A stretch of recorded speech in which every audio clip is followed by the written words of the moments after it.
এই জমিনে যত নবী আগমন করেছেন প্রত্যেকজন নবী তার উম্মতদেরকে জিকিরের কথা বলেছেন, তোমরা আল্লাহর জিকির করো।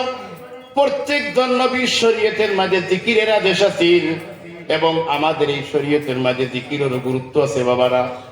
কিন্তু আজকে এই জিকিরের তরিকা এই দুনিয়া থেকে উঠেই গেছে।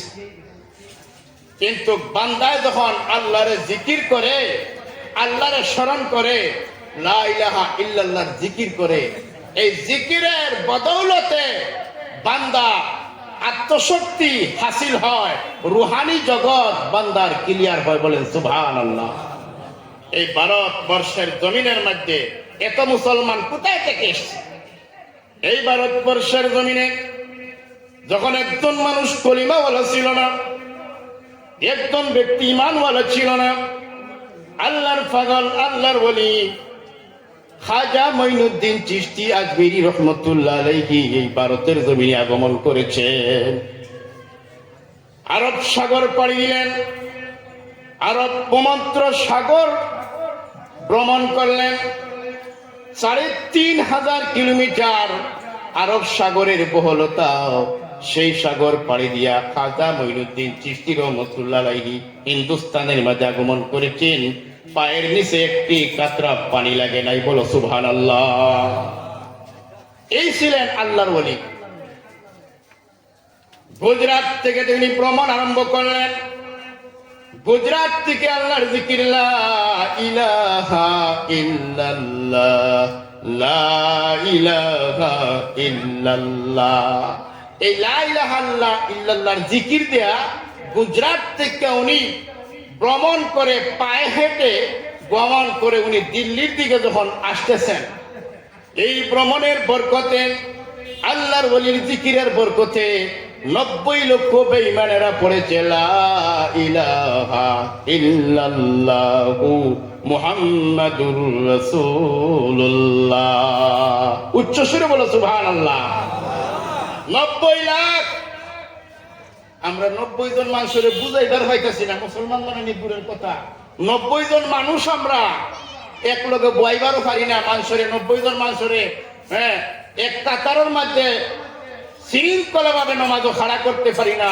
৯০ লাখ মানুষ যার হাত একটি ভ্রমণের বরকতে ঈমান এনেছেন। বলেন সুবহানাল্লাহ। আর অস্তে কোন সুবহানাল্লাহ। উনি মঈনুদ্দিন চিশতি যখন দিল্লিতে আগমন করলেন, আবার দিল্লির থেকে যখন আজমির শরীফ, রাজস্থানের আজমিরের দিকে যখন ভ্রমণ করলেন, আল্লাহর ওলির সেই ভ্রমণের বরকতে ৩০ লক্ষ বেঈমানেরা মুসলমান হয়ে গেছেন। বলেন সুবহানাল্লাহ। এইটা ওলিরার মাজার বানায় এখন মানুষ বাজার কামাইতেছে। নাউজুবিল্লাহ। কই মাজার বানায়?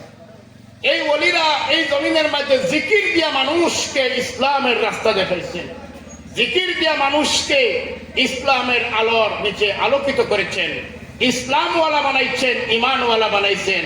আর তারা জমিন থেকে বিদায় হয়েছেন, আর এক শ্রেণীর মানুষ এখন মাজারের ব্যবসা আরম্ভ করছে। ওলিরা এই জমিনের মধ্যে মাজারের ব্যবসা শিখে গেছে না, মাজারের ব্যবসা বন্ধ করে গেছে। তারা মানুষকে মুসলমান বানায় গেছে। আর এখন মুসলমানেরা তাদের মাজার বানাইয়া শিরকির ব্যবসা করতেছে। বলো নাউজুবিল্লাহ। উপস্থিত হাজিরিন, আল্লাহ ওয়ালার কি কদর। এই জমিনও জিকিরের অনেক বরকত। আর জিকিরের এমন বরকত, যে বান্দা আল্লাহর জিকিরকারী হয়ে যায়, আল্লাহর জিকির কর্ণওয়ালা হয়ে যায়, এই বান্দার কোন ধরনের অশান্তি থাকতে পারে না।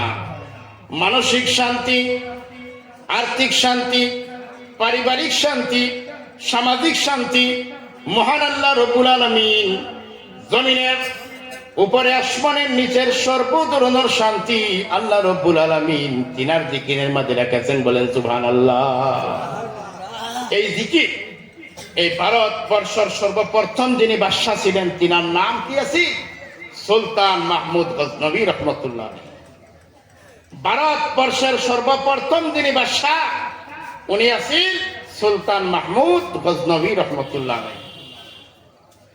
ভারতবর্ষের সিংহাসনে, রাজ সিংহাসনে বসিয়া উনি জিকির করতেন লা ইলাহা ইল্লাল্লাহ, লা মাতলুবা ইল্লাল্লাহ, লা মাহবুবা ইল্লাল্লাহ, লা ইলাহা ইল্লাল্লাহু মুহাম্মাদুর রাসূলুল্লাহ।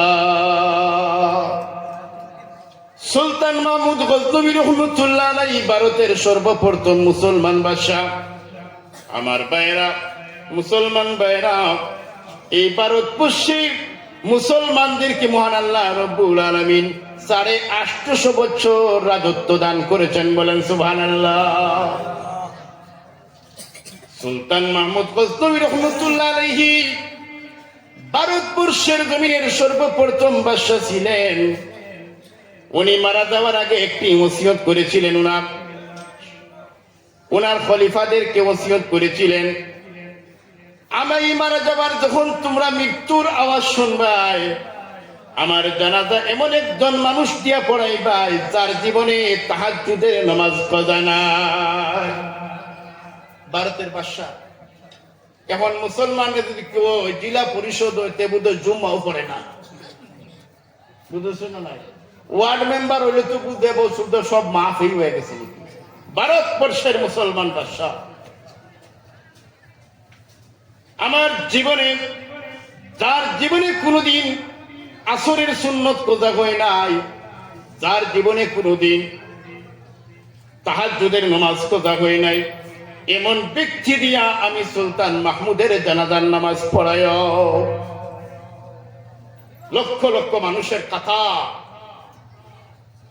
উলামায়ে কেরামের সব খালি, মুহাদ্দিসিনের সব খালি, ফুকাহায়ে কেরামের সব খালি, হুফাজে কেরামের সব খালি। পিছন থেকে আল্লাহর একজন দরবেশ দাঁড়াইলেন। উনি বললেন, আমার জীবনে আমি জানি না একটা দিন আমার আসরের সুন্নত কোজা হয়েছে, আমার জীবনে আমি জানি না একটা দিন আমার তাহাজ্জুদের নামাজ কোজা হয়েছে। উনি কে? উনি হয়েছেন কুতুবউদ্দিন বখতিয়ার কাকি রহমতুল্লাহ আলাইহি, বলো সুবহানাল্লাহ। কুতুবউদ্দিন বখতিয়ার কাকি রহমতুল্লাহ, যার জীবনে আসরের সুন্নত কোজা হয়েছে না, আর তাহাজ্জুদের নামাজ জীবনে কোজা হয় নাই। এই কুতুবউদ্দিন বখতিয়ার কাকি রহমতুল্লাহ আলাইহি ভারতবর্ষের মুসলমান বাদশার জানাজার নামাজ পড়াইলেন, বলেন সুবহানাল্লাহ। আল্লাহ